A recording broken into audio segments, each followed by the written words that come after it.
Phone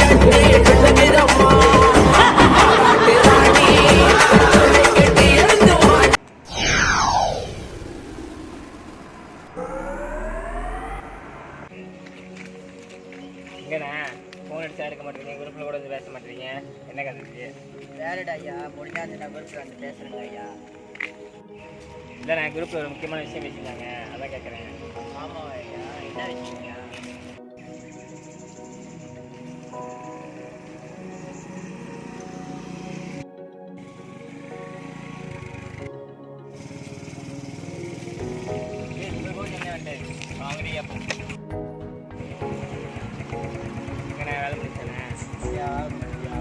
வேலை நம்ம குரூப்பில் பேசுகிறேன், தெரியாது போடுங்க.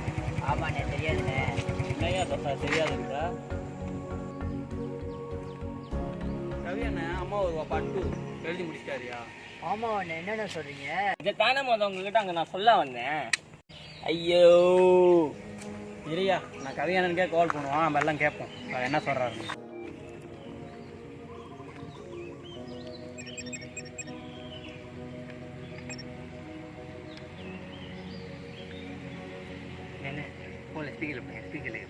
ஓகே. ஹலோ, வணக்கண்ணே.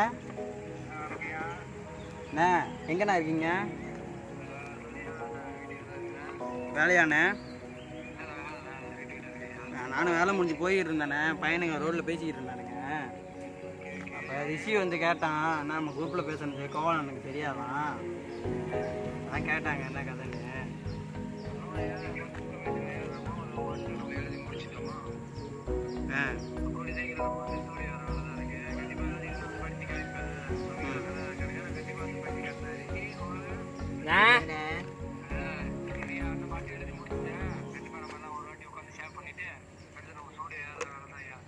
தெரிக்க வரும் பாட்டு இன்னைக்கு.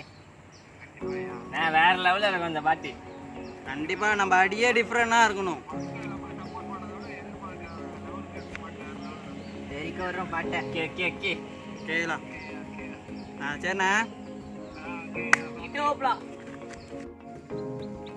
கேட்டியா? இதை பற்றி தான் நாங்கள் எல்லாமே குரூப்பில் பேசிக்கிட்டோம். ஆமாண்ணே, பாட்டு தெரிக்க வர்றோண்ணே. ஓகேண்ணே, இந்த ஆட்டி அம்மா ஒரு 2.0 பாட்டை சாப்பாடு வச்சு கொளுத்துறோம்.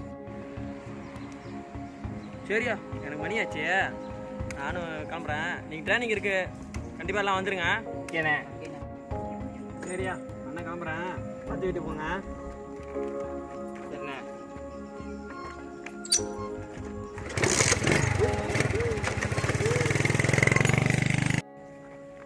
பாட்டு வேற அண்ணன் எழுதிட்டாருன்னு சொல்லிட்டாங்க. இந்த வருஷம் இன்னைக்கு ட்ரைனிங் இருக்கான் வேற, இன்னைக்கு ட்ரைனிங் இருக்கிறோம், பாட்டை கொளுத்து.